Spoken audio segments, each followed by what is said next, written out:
Bienvenue dans cette partie 2 sélection de cadeaux pour Noël. Donc je vous donne des idées en fait en vous présentant des bouquins, plein de choses en fait différentes, des oracles et d'autres trucs que je trouve vraiment top en fait au niveau de la qualité, et pour moi c'est vraiment une valeur sûre, et pour la plupart je connais aussi personnellement les créateurs, donc je sais que c'est des gens vraiment qui créent avec le cœur, et c'est vraiment des objets précieux en fait. Et voilà donc du coup pour le programme de cette partie 2.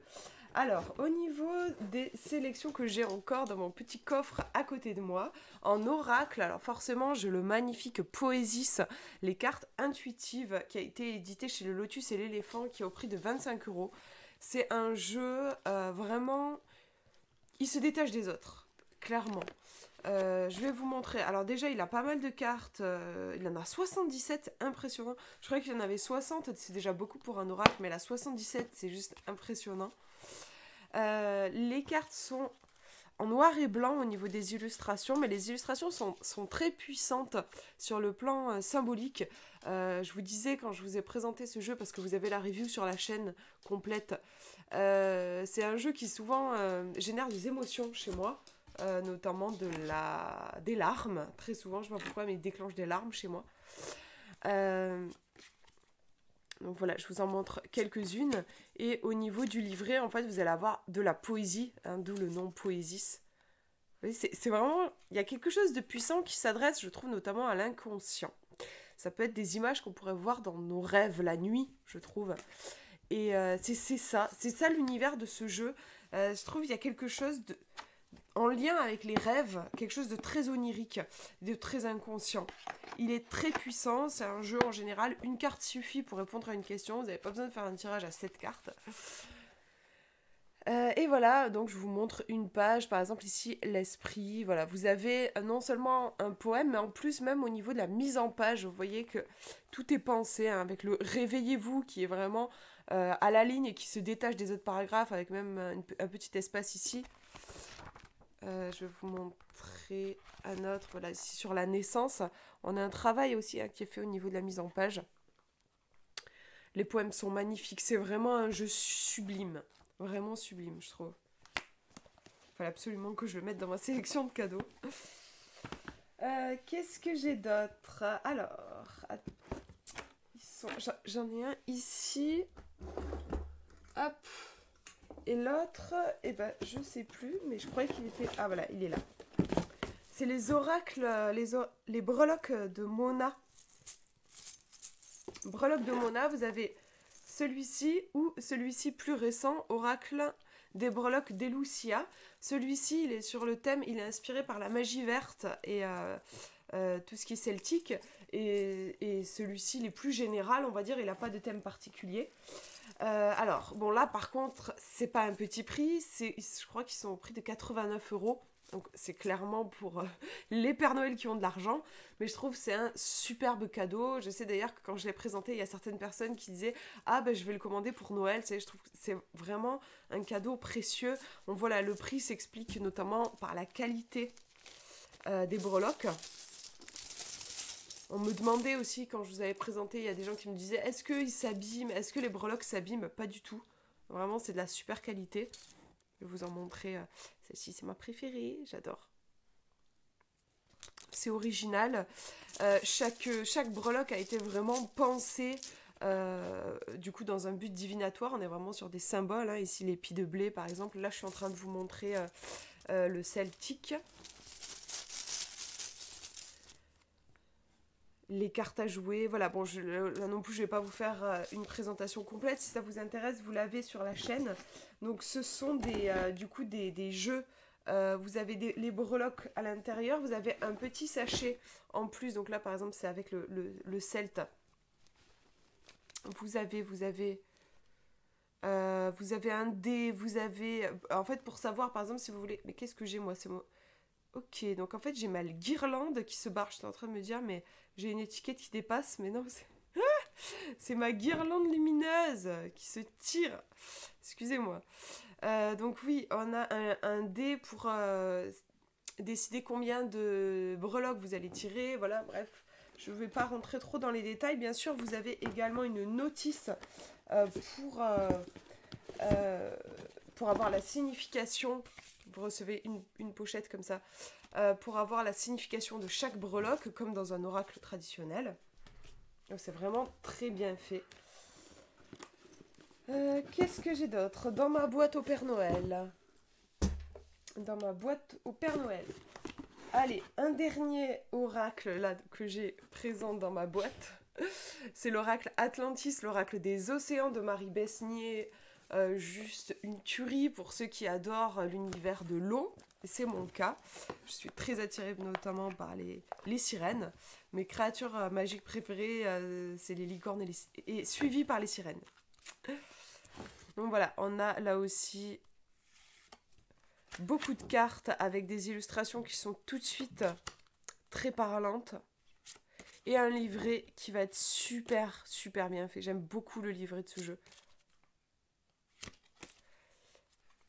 Donc là, on est, pour le coup, c'est Noël à la plage. Je vais vous montrer vite fait. Voilà, le livret, parce que je vous dis qu'il est vraiment, vraiment bien fait. Vous voyez par exemple, ici, pour cette carte-là, vous avez... On tourne la page, ça continue ici. On tourne encore. Donc vous avez vraiment beaucoup, beaucoup d'informations. Je vais essayer de vous montrer avec la caméra en même temps. Vous voyez ? On a beaucoup d'informations. Tout ça, c'est sur la même carte. Donc vous avez vraiment beaucoup d'informations. C'est très riche. Vraiment, il est tip top. Regardez un peu l'épaisseur, c'est impressionnant. À la fin, vous avez même des... C'est super sympa, elle a mis au point des... C'est un jeu qui est auto-édité. Vous avez des autocollants. En fait, ce sont les cartes reprises en mode autocollant. Comme ça, vous pouvez faire une sorte de petit journal. Je sais plus si elle l'a mis ou pas à la fin. Ouais, voilà. Donc, par exemple, ici, sur le tirage à 4 cartes, vous pouvez vous amuser à faire le tirage et à coller le petit autocollant qui correspond à la carte que vous avez tirée à l'emplacement. Et ça vous donne vraiment comme une photo, en fait, de votre tirage. C'est vraiment super sympa. Et voilà, ça peut être un chouette cadeau à offrir à quelqu'un qui adore le monde de la mer. Ensuite, qu'est-ce que j'ai ? J'ai le Rebel Witch qui est un vrai coup de cœur pour moi. Bon, excusez les petits post-it là, c'est vraiment parce que c'est un livre, j'ai beaucoup travaillé avec. On a les pages vertes, je trouve ça original, les tranches du livre qui sont de couleur verte. Rebel Witch crée la pratique qui vous ressemble aux éditions Danae. C'est un livre, donc là sur la magie, sur la Wicca. Mais c'est une approche donc rebelle dans le sens où on s'écarte complètement de la tradition de la Wicca avec chaque plante qui va avoir une symbolique particulière. Attention, il faut ramasser la plante à tel moment avec la lune, avec machin, et ça, il faut faire attention à tout. En fait, la magie, c'est un art de base qui est quand même vachement rigoureux. Il y a beaucoup de connaissances à avoir. On fait pas les choses n'importe comment, quoi. Il y a une réelle structure et tout ça. Ça, c'est la Wicca traditionnelle. Rebel Witch, elle envoie un petit peu promener tout ça et elle fait confiance à son intuition. Donc, ce qui va primer pour elle, ça va pas être, par exemple, une pierre, plutôt que de se dire, ah, ok, c'est une pierre qui est censée travailler sur le chakra de la gorge, quand je regarde sur le dictionnaire des significations des pierres, voilà, tout ça. Pour moi, cette pierre, quand je la vois, elle me fait penser à, je sais pas, moi, par exemple, elle est bleue, elle me fait penser au ciel. Le ciel, pour moi, ça m'évoque la liberté. Du coup, pour moi, cette pierre, elle va évoquer le fait de me libérer, par exemple.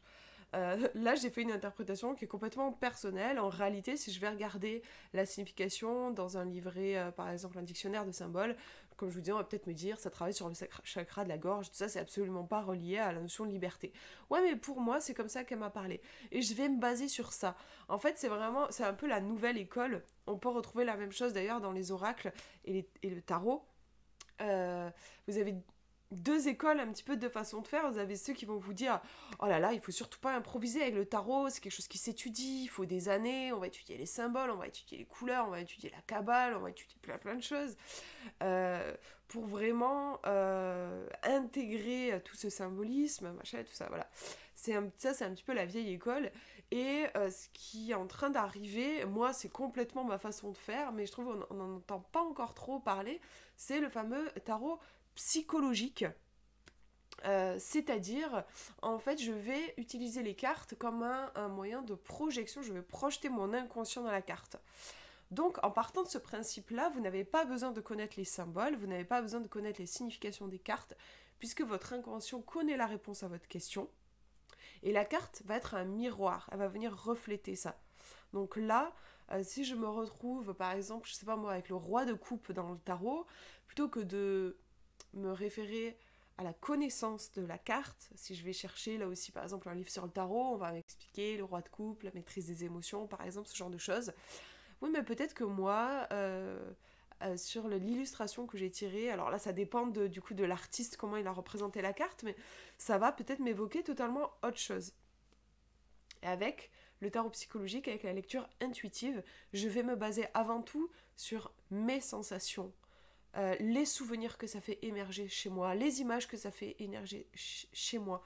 Je me concentre sur mes sensations personnelles en fait. Et là, Rebel Witch, on est dans cette école-là, c'est-à-dire c'est une magie qui se base sur mon intuition.